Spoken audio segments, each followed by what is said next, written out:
Robin, welcome.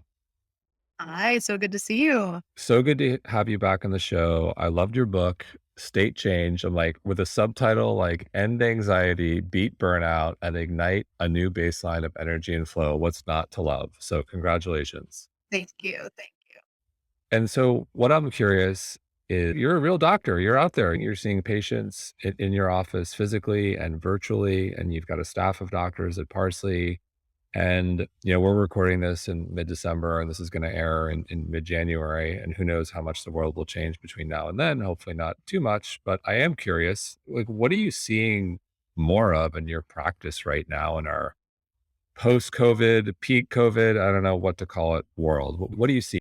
Well, I think that COVID unearthed a silent epidemic of mental health issues, right? And brought them on for others. And it's a subtitle about ending anxiety and beating burnout and finding a new baseline of energy and flow. I really wanted in this time and was inspired. I wrote the proposal at the very beginning of COVID to write something that could be applicable to a lot of people because we're all living through this, right? We're all living through the burnout of the news cycle and of lockdowns and of just the constant anxiety of dealing with something that is completely outside of our control.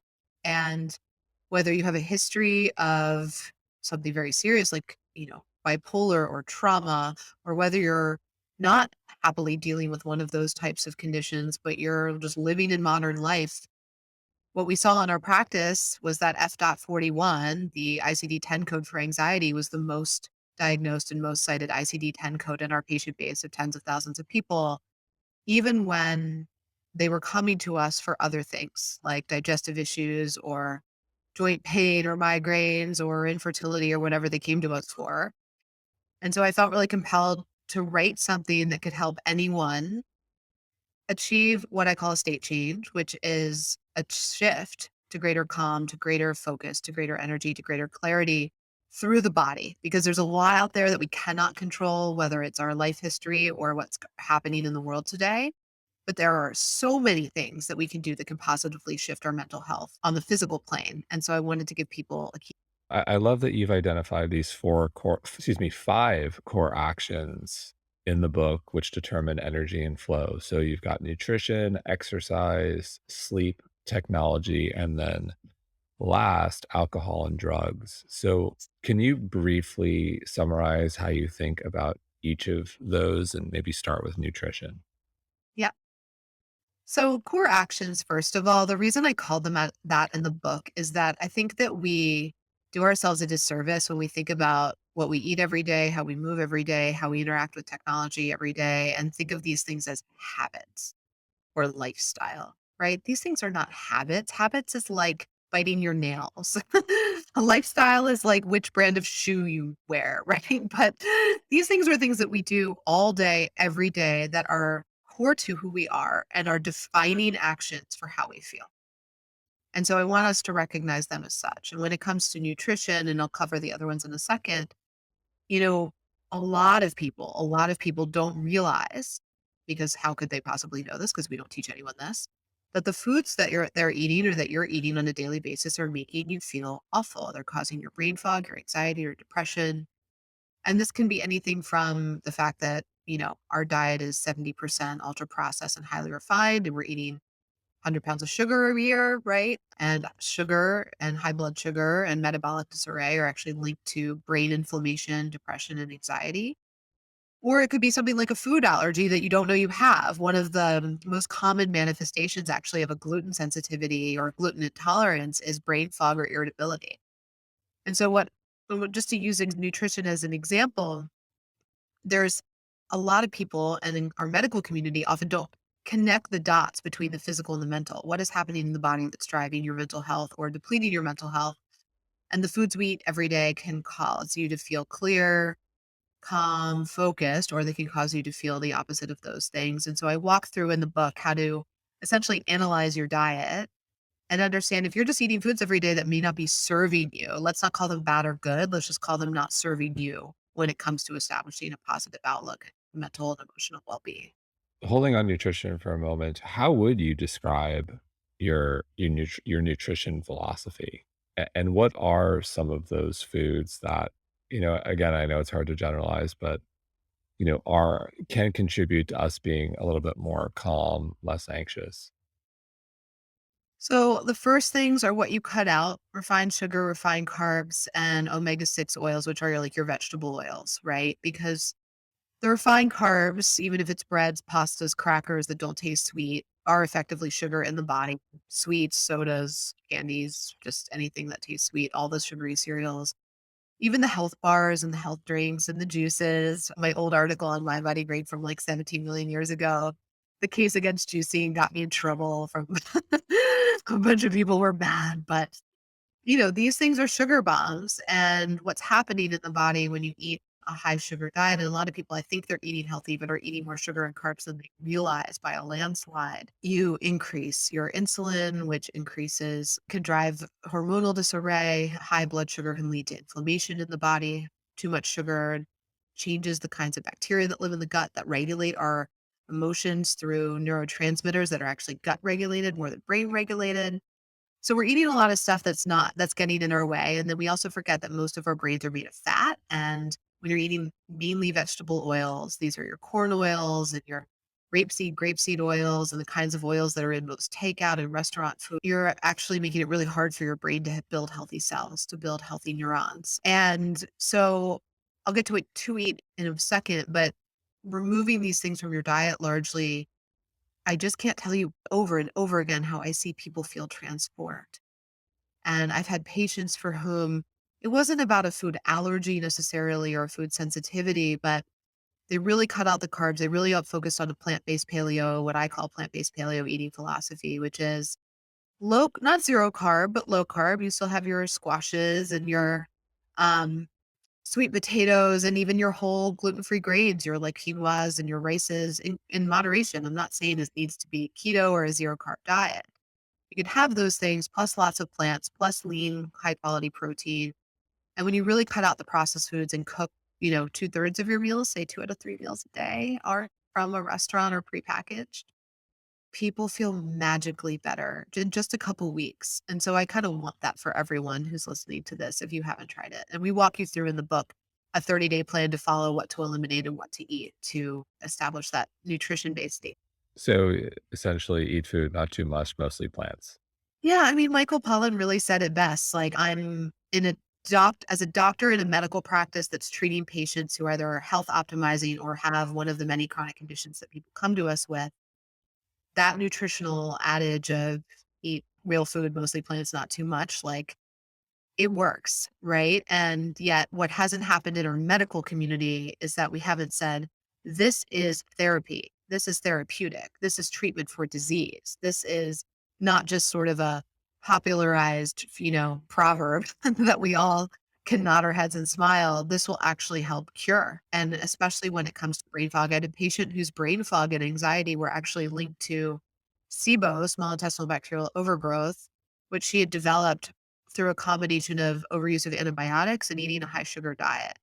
And so we had to go all the way back to what she had taken in her foods and, in her case, some medications over time that had disrupted her gut bacteria in such a way that she was experiencing brain fog to the point that she couldn't get through her day. And by not only treating the SIBO, but also adjusting her diet so that it didn't come back on a mental and emotional level, she felt completely transformed. And that's the metamorphosis we're talking. And so, nutrition, everything you said makes complete sense. Moving on to exercise, how do you think about exercise, and what does science say about what is really effective? Well, I think one of the most interesting things in the science of mental health is that universally exercise is proven to be more effective than antidepressants or as effective as antidepressants. And the medical literature recommends that doctors prescribe exercise for everyone experiencing a mental health issue. Exercise is shown to improve symptoms of depression and anxiety in 95% in a matter of weeks. And antidepressant medications only work for studies are range from 40 to 60%. So average that out 50% in that same time frame. And so as physicians, as a psychiatric community, we should be prescribing exercise as a medical intervention. The research is there to 100% of people. And medications may also be beneficial and helpful. So, wow, what a double whammy. How could you magically help your patient feel better with a combination of a medication and a specific exercise protocol? But doctors aren't trained to do that. And that mystifies me because the research is clear and it's well established and it's been there for a long time. Yeah, no need to comment, but I'll just add, basically saying to people during the pandemic that you need to stay inside, and it is probably the worst advice ever given the state of the mental health epidemic and what was going on in Yes. society. And Like, also getting outside was safe. And we didn't know that at the beginning, right? We didn't. But after a certain point, we did. And so part of it, to your point, and what has happened for kids, especially, I mean, the mental health impact on this for kids, especially disadvantaged kids who, weren't able to pot up or didn't have some of the ongoing resources is heartbreaking, right? And moving. One of the things that was really interesting in researching the book was getting into the science of how we are designed as human beings to move emotions through movement. The body is designed to do that. And when you don't move and you do what we all do, which is sit 11 hours a day on average, you store your emotions. And that actually leads to the development of disease in the body. And there's really interesting science on this. And there's really clear science that the body is equipped and designed to move emotions through movement. And so we seem to have forgotten this tool that's at our fingertips is largely free and also will help you address a bunch of other health issues today and down the road. So it's like win, win, win, win, win. Yet it's not taken as seriously as taking a medication, even though it's shown to be more effective. And that to me is mind boggling. I love that you mentioned that. It was in my notes. I thought it was fascinating that you focused on this in the book. It reminded me of an old Sean Corn yoga class back in like 2010, where she said something, the mind can forget, but the body doesn't. Something along those lines. And it always stuck with me. And you brought it up in your book. So can you talk? I think it's such a fascinating concept. And I think in our world, our listeners are a smart group. They're passionate. We all like data and numbers. And it's like, all right, I'm going to eat my vegetables. I'm going to, do my high intensity interval training and yoga, meditate. But like, we can't, sometimes we kind of forget, at least I do, about the spiritual and the emotional exercise, if you will, and the implications of, trauma, whether it's a big T or a little t, and the collective trauma we're experiencing. So, can you talk a little bit about what some of the science says about how emotions really live in our body? Because for some people, it feels very, new agey, it's something you would hear in a yoga class with Sean Yeah. Corn, but there's science there. Yeah. Well, it's very concrete, right? And so we can talk about that. So when you have a thought like I'm scared or I'm upset or I'm angry, and maybe that thought is so fleeting and quick because it's more of a reaction than a thought that you might not even register the thought as words, right? But the brain has perceived a threat or something emotionally challenging or negative. In that moment, the body responds to that thought with a neurohormonal cascade. There are neurotransmitters released. There are stress hormones released like cortisol. The heart rate quickens. The blood pressure goes up. And in that hormonal cascade, and that neurohormonal cascade is how we call it in medicine, these chemicals, this chemical wave goes through the body. It can take up to 48 hours for that chemical wave's effects to dissipate. And your cells, every single cell in your body has receptors for these chemicals. And so a message is sent throughout your entire body. And as this happens over and over again, or happens in a big way for you or a meaningful way, little t, big T, T in this case, everyone stands for trauma, or is just part of your day to day stress, if you do not take the time to process those emotions, and by process, I mean feel them, experience them all the way through, move them by exercising, whether it's going for a walk or going for a run or a yoga class or sweating or hit, doesn't really matter how you move, just move. Those neurohormonal cascades or waves actually can create structural changes in the body. And those structural changes can create weaknesses in places of disease. This impacts the immune system. This impacts blood sugar. This can drive up inflammation. This can open up the pores that line our gut, creating a phenomenon that I know you've had lots of people talk about on the show called leaky gut, which is where things in our gut get through and our immune system starts to react to them. So the connections between our emotions and our thoughts and our emotional reaction to them is this invisible but very real neurochemical or neuronal cascade that goes through the body. And that when it happens regularly or it happens in a forceful enough way, creates physical structural changes that stay with us. And so that's about how it works. And I know it's hard for folks maybe to visualize all of this happening in the body, but one of the things I wrote about in a different chapter where then I addressed this, but in the New Frontiers chapter, but I wrote about acupuncture a little bit and a number of other healing modalities as part of the tools in our toolkit for addressing our mental health through the physical, right? And one of the things I thought was so interesting is that in traditional Chinese medicine, which is a well-established 5,000-year-old or more field of medicine that in acupuncture comes from, there's an understanding of the energetic pathways through the body as being like an organ system. So just like your bones or your muscles or your heart or your lungs, the energy pathways, they call them the meridians that all connect to each other and innervate everything. But it's not your nerves, it's energetic pathways that kind of run through the fascia. They have whole maps of them. If you've ever seen an acupuncture chart, the pressure points that you use or the points that you use with acupuncture needles or acupressure or map 2 points in the system, it is a structural, real organ and it's one our system of medicine doesn't recognize, but theirs does. And they've learned how to manipulate that organ system. And so I think it's really important that as a medical community that is facing an onslaught of mental health need from our population, that we educate ourselves and get clear on the tools that we could be adding to our tool baskets that are proven and well researched to help people. And exercise is one of them, very well established. Acupuncture is another. Something else you touch on, you hear people talk about sleep fairly often now. I think sleep is out there and also technology and kind of put them together. And I think this is so interesting. You touch on technology and lighting and how it's messing with our sleep, specifically SCN. Mhm. And, how should we be thinking about that relationship between technology, light exposure, and sleep? Because, look, there's a mental health epidemic and there's a sleep epidemic as well, and they contribute to each other. Yeah. And we're doing, I think a lot of people are still doing a lot of things wrong unknowingly when it comes to sleep and the relationship with technology and lighting. So how do you think about the relationship?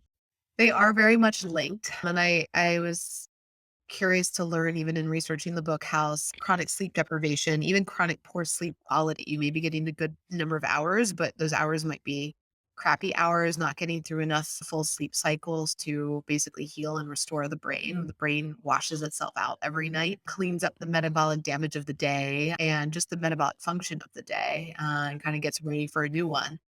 So there's lots of things happening when you're asleep, and you need to get through a few sleep cycles to feel totally rested for that process of cleaning to happen. And so for a lot of people, that's not happening because of their either alcohol consumption, their relationship with technology, their anxiety level, their use of some medications like Ambien that don't actually allow you to go into real sleep. So it's sort of like a false sleep. People don't realize.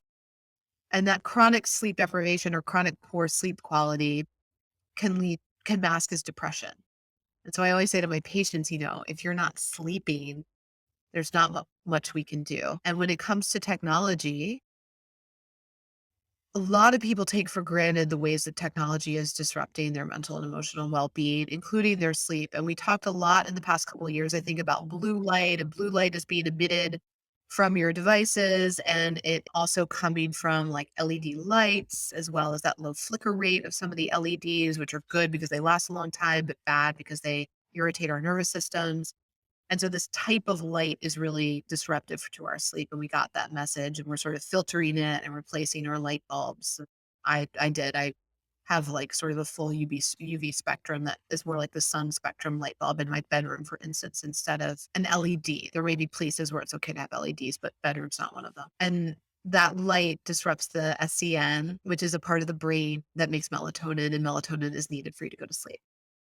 What we haven't talked about so much, which is really important, is the ways in which technology and the information we're getting from it is stimulating us and keeping us from reaching a deeper sleep. And so, whether it's your social media or your news feeds, a lot of people are scrolling right up until bedtime. And it is the nature of the information or looking at email, whatever the case may be, that's actually keeping your brain on go. And then they just try to drop into bed and fall asleep, and it's not happening. And I think sometimes we don't take this seriously enough. And I think of like one of my patients who I wrote about in the book, a woman in her 20s. She'd had a long history of anxiety. And both her psychiatrist and I had worked with her on this. And she is one of those people who, unfortunately, the 40 to 50% who just don't respond to medication. So we tried all the anxiety drugs and the Zolofts and everything, and she just didn't help her. And so we were kind of stuck, and she was having a flare of her anxiety. She really wasn't sleeping to the point that it was she was falling apart. She was a young mom. And I was like, all right, let's go back to basics. Like, what are you eating? How are you moving? She was exercising a ton. It wasn't like doing enough. And I was like, how much time are you spending on your phone and on social media, et cetera? And she was spending like 6 hours a day looking at this stuff, including like two of them, between the news and, email and work and social, like up until bed. And so I was like, why don't we do a 1 week digital detox? Kind of as a Hail Mary, to be honest with you. And her anxiety improved by like 80%. She started sleeping again. Wow. And so I think we take for granted the ways in which the information and the is stimulating us, stimulating our brains, not allowing us to reach a deep sleep. And we need to use technology for everything we do. It's not going anywhere. You and I are having this chat right now remotely, recording. It's amazing, but it can't be something that takes us over. We have to manage it. And so you mentioned alcohol, which you also talk about. And I think alcohol is always a tricky one because, you've got people who don't drink, they're sober, and then people who drink way, way too much. And then you've got the messy middle, which That's, which is the majority yes. of us. And the majority of us are in the middle and we're trying to figure out like what's healthy. Is it one drink? Is it three drinks? Is it tequila? Is it beer? Is it red wine? Is it none of the above? What is it? So how do you think about, you know, alcohol and what does healthy consumption look like in terms of frequency, in terms of type of alcohol, in terms of setting? Because I also think setting is important as well. So, as you pointed out, alcoholism or alcohol addiction, we're going to acknowledge and put aside for the sake of what I'm about to say, because there are people for whom zero is the only answer. Alcohol is a highly addictive drug, and it's a neurotoxin, and it increases your risk of a variety of cancers. So, excessive use of alcohol or alcohol abuse without addiction is also a problem. It's also unrealistic to tell everyone just never drink again because it's part of our culture, it's part of our society. And so, the rule of thumb I like to say is, first of all, ask yourself, are you having alcohol to feel better, or are you having alcohol to feel even better? Because if alcohol is your method for dealing with your life, or you're using it to feel better rather than even better, that might indicate to you that you're using it in a problematic way. So it's always a gut check I invite people to have with them. From there, if you are drinking, I recommend drinking no more than 3 nights a week, 1 to 2 drinks. And we at Parsley recommend to all our patients either Mezcal, vodka, clear alcohols that don't have some of the toxins in them and are zero sugar, or like fully naturally fermented wine. So the natural wine communities, a lot of them are types of wine have, some nice antioxidants in them, small quantities, but they're there. And if you drink that type of wine, they're typically lower in alcohol and also fully fermented so they don't have any residual sugars. So if you're going to drink, choose those is what I would recommend. And then the 3 nights a week thing is really important because that way on the balance, 4 are no alcohol, 3 on. And I always just recommend more off than on, because then your body has time to recover and you're at least getting the majority of your nights of sleep are healthy and high quality. Because the other thing that a lot of people don't realize, and they're really kind of self sabotaging without a meaning to, I wind down at the end of the day, I have a drink, that's how I fall asleep. But that alcohol is making it impossible for your body to reach the lower resting heart rate, and lower body temperature that you need to achieve at night for deep sleep. And so, as a result of that, you may be sleeping or you may be passing out, but your sleep quality is really much lower when you've had a couple drinks. And so, I'll also recommend, drink earlier in the night, like 10 p.m. is not the time to have that glass of wine at 6 p.m. so that you have time to metabolize it, and also, again, having 4 nights off and 3 nights on, so that that off is dominant to the on, so that your body has time to recover, to detox, to get that deeper sleep. And I think a lot of people don't have that framework, and so have trouble setting boundaries around alcohol, and then it kind of, like, seeps in because it's so accepted in our culture. It's mind-boggling to me how accepted alcohol is despite its proven dangers versus, like, other things. It's Sure. like a meme. Yeah, it's interesting as someone who tracks everything as I wear my Whoop Aura and Fitbit, what I found is I could have 2 drinks earlier in the day, and 2 drinks earlier in the day will have less impact than 1 drink later in the evening. Yeah. Yeah, because your body hasn't had time to metabolize that alcohol fully, right? And it's so important that I think people set a framework around alcohol, even if they have no history of addiction, no current addiction, they're not abusing alcohol to feel better. They're just using it socially to feel even better. And for some people, that can be okay, but I still recommend having a framework around it. Right. And, for a lot of people, I think there's a lack of realization of how their anxiety and depression are really worsened deeply by just low grade alcohol use. And so if you're not sure about that and you're listening to this, if you're on the fence, you're like, I don't know, I don't know if it's really a problem. I don't drink that much. Take 2 weeks off, 14 days, no alcohol, note how you feel. And we have a symptom score in the book that you can take your symptoms at the beginning, and get a health score, and you can do it 2 weeks later, do it before and after. It can be really instructive. And if you're an online person like me, despite my needing to put technology in a box, you go to parsleyhealth.com/insights and you can get your own health score through a medically validated symptom tracker that we've created in-house. And you can use that again and again as often as you'd like, although it's designed to be done roughly 2 weeks apart every time to assess your whole body, gut health, mental health, hormone health. And when you do that, you can also, if you want to do an experiment like this, whether it's changing your nutrition for a couple weeks or changing your relationship with alcohol for a couple weeks, it's great to do at the beginning and the end because it gives you this objective way of seeing what the impact of that change was on you. So I'm gonna come back to Mezcal since, I think the last time Colleen and I caught up with you and David and our little kiddos, we had Mexican at Tacombe in Williamsburg. We love Mexican. We actually have a history of going to Mexican restaurants as a group.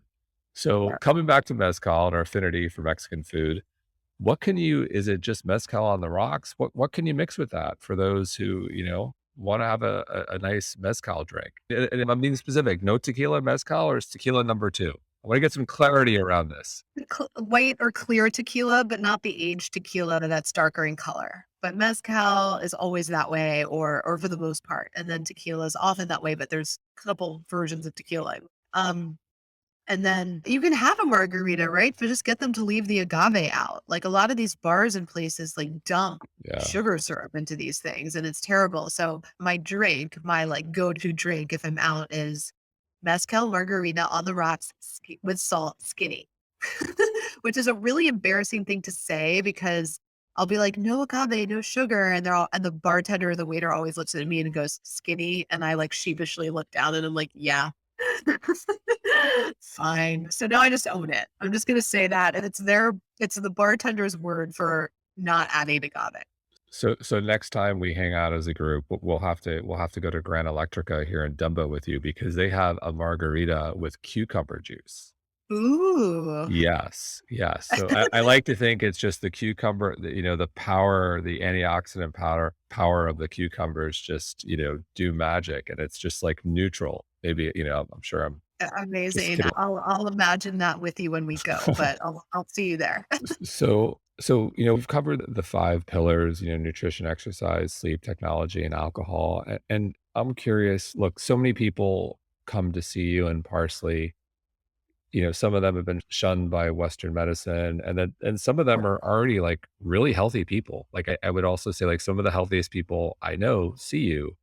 And so I'm curious as it relates to those 5 pillars, what are healthy people doing wrong that, because we all, so much has changed. There are so many conflicting opinions now in terms of what's good or bad for us. There's so much noise on Instagram and social media with, nutrition influencers, whether they have letters after their name or not.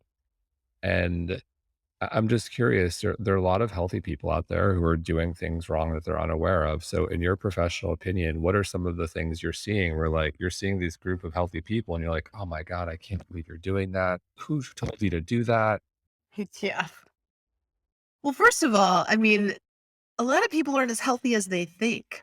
So I'd ask your healthy person, when we had do our intake here at Parsley, whether it's me or any of our providers, right? We start with this really in-depth intake. It's a program. So you could be coming saying, I feel pretty good. I want to optimize, or you could be coming saying, I've been dealing with a chronic condition. No one's been figured out. Or you could come and say, I have an autoimmune condition. I have headaches. I have something. I'm trying to get pregnant. Like what I would define as not someone who's thinks of themselves as chronically ill, but they have a health issue that they want to address. And so we see across the board, right? And for a lot of people, they don't actually know if they're healthy or not because 70% of younger people don't have a primary care doctor. They're not doing testing. And so when we do that symptom score that I just talked to you about, a lot of people see parts of their body lighting up as having issues that they've been kind of in denial about. And then when we do testing to back that up, and I walk you through in the book what kinds of tests I think are essential to get at least a couple times a year, and then some of the more advanced testing that's more, personalized. But you would be shocked at what people find. And so I think a lot of people will say, yeah, I'm pretty healthy. And oftentimes they're ignoring symptoms that they're feeling. I'm pretty healthy, but I'm bloated all the time. I'm pretty healthy, but I have migraine headaches. I'm pretty healthy, but I can't sleep. I'm pretty healthy, but I'm gaining weight and I don't know why. I'm pretty healthy, but my periods are all over the place. And my doctor told me I need IVF to get pregnant. I hear that over and over and over again. Pretty healthy or I'm pretty healthy but. So I think when for the healthy people, it starts with that deep assessment that everyone needs, which is to say, let's actually objectively look at how healthy you actually are. And maybe there's some things that we can work on. And then to answer your question for the people, most people come to us with something going on, but there are people who come who are focused on optimization from day one. Maybe they have a family history of Alzheimer's or heart disease and they want to get ahead of that. They've had kids and they just want to be around for a long time and want to get on top of their health. And the things they're doing wrong, I see often and goes back to some of these core actions. You're like, oh yeah, sleep, technology, nutrition, alcohol, like exercise. These things sound basic. Of course, I'm doing all those things. But when you ask that healthy person how they're approaching those things, a lot of people are sitting 12 hours a day. A lot of people aren't moving regularly, so they're just not actually moving even though they think of themselves as healthy. They're eating way too much sugar, especially in the form of, like, health bars and health foods and a lot of processed stuff that's out there that's been marketed as healthy. I love going to, like, I don't care whether it's Whole Foods or Fresh Town or wherever, and walking down, like, Whole Foods is sort of everywhere. At Fresh Town, where we go upstate, it's like there's an aisle for, like, the granola people like me. We're, like, shunned to an aisle in the corner, and when I look at the labels and I look at the boxes and everything has a green leaf on it, and so is magically, in the health food aisle, quote, unquote, a lot of it is full of refined sugars, is full of preservatives, and so a lot of people are eating a lot more processed and packaged stuff than they actually would admit to or realize, and so those things can really catch up with you in ways that may be happening under the surface. This is where the testing comes in, but where you haven't felt it yet. And so you think you're healthy, but underneath your body's actually managing a lot. Think about it a different way. So we've known each other for over a decade. You're one of the OG wellness people in New York City. We go way back. We've seen a lot come and go. We've seen trends. We've seen fads. We've seen a lot. I'm not 90 years old for those of you who are listening. No, you're not. But like, we've looked, the wellness scene specifically in New York has changed quite a bit. in the last Yes. decade. And so with that said, I'm curious from your perspective, what are you seeing? And this isn't specific to New York, but just like more generally in the States or globally, what are you seeing that you think there are a lot of things trendy right now in our space? What do you think is a fad where you're just looking at it and you're like, not really a lot of science there. I don't really see this working out well. Like, there's, what do you think? Oh gosh, I'm gonna get so Jason just likes me to get in trouble, people, by the way. I'm just gonna piss someone off because I went after juicing years ago, as I said earlier. So who am I gonna go after now? But I I think there's a couple of fads happening right now. I think really expensive waters are a fad and not worth it. Like, got it, grab a glass bottle, put some filtered water in it, and sprinkle some sea salt, and you're good. Off you go. No more plastic in the world, please. That's a big one for me. I think that there's a lot of like fairy dusting of supplements. So this has been forever, but as the functional food trends have come up, there's a smattering of a medicinal mushroom like reishi or lion's mane. There's a smattering of an adaptogenic herb like ashwagandha or rhodiola. There's a dusting of, a curcumin or something that's anti-inflammatory in a food. And so all of a sudden it's a functional medicinal food.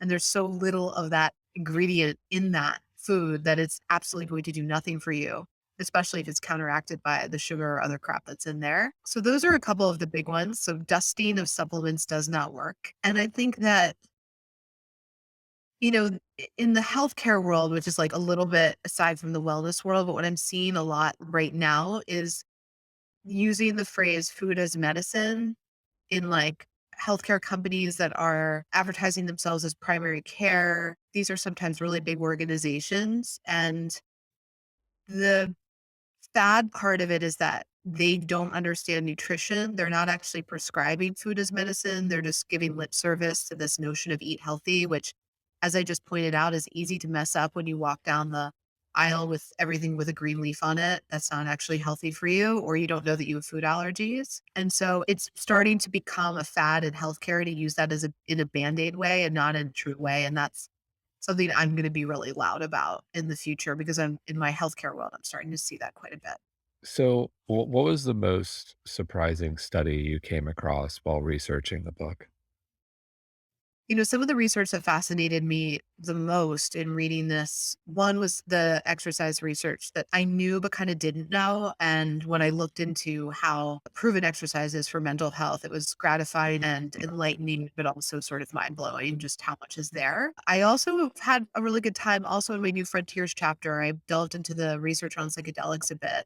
And that's a really interesting area that's up and coming for mental health. That's really important. And from NYU to Johns Hopkins to, How to Change Your Mind and other books that have really gone through the depth of research here. I think the psychedelic medicine is really promising and really interesting. And I'm excited to see it get its evidence base under its footing in a proper way, really understand the risks.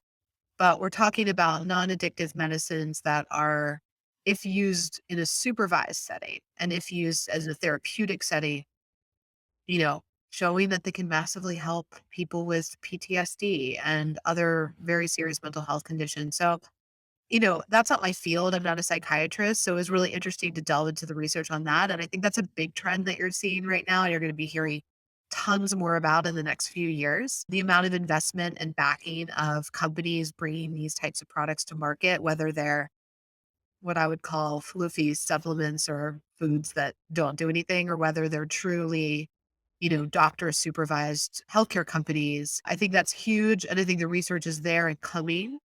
And so I think it's really important that we keep a critical eye on it and watch it. So I wrote about that. Yeah, and it is interesting, and there's a big difference between, hailing a cab in Tulum and asking for a local shaman or hanging out in your friend's basement somewhere and tripping versus doing it in a medically supervised setting when you've tried lots of other Yeah. modalities or pharmaceutical interventions that haven't helped. There's a big difference. This is not about recreational use, right? And this is not about, the medicine for the medicine's sake. And I think that's one thing that's getting lost. Like whenever I hear somebody say, oh, it was like 10 years of therapy in one night, I'm just like, come on. And if there are people I know, right, I look at them and I'm like, have your relationships changed? Has your life really changed? Right. But that said, when used in a supervised setting and used in conjunction with integration therapy, and when used in partnership with a mental health professional who knows what they're doing and is part of an overall therapeutic protocol, not, there's no magic bullet, Right. right? And so when used as part of that, it can be very effective. And I think it's really promising. And I think, medicine as a field tends to be very binary. It's good or it's bad. And I Right. just think that chemicals are, you know, chemical structures. Chemicals can be natural and come from the earth. They can come from animals. They can come from a lab or a pharmaceutical company. They can come from all sorts of places. Let's isolate the chemicals and figure out how they work for somebody and not be biased against them because of, one is better in some camps because it came from a lab and it's worse in others because it came from a lab. I don't think that in the era of modern history that we're in, that's a terribly effective way to distinguish between what is a powerful treatment and what is not. Well, most powerful medication comes from plants anyway. Like they're, they're and that's a big environmental issue right now is some of the greatest pharmaceutical discoveries come from like some wild herb discovered in the Amazon that's new and Yep. it can actually cure something. And that ends up leading to a pharmaceutical breakthrough. So like that's actually a climate change challenge as well. But like if you say pharmaceuticals are all evil, it's like, oh, a lot of pharmaceuticals. Look, we're over medicated, everyone agrees, but there's a lot of them that are Right. derived from plants.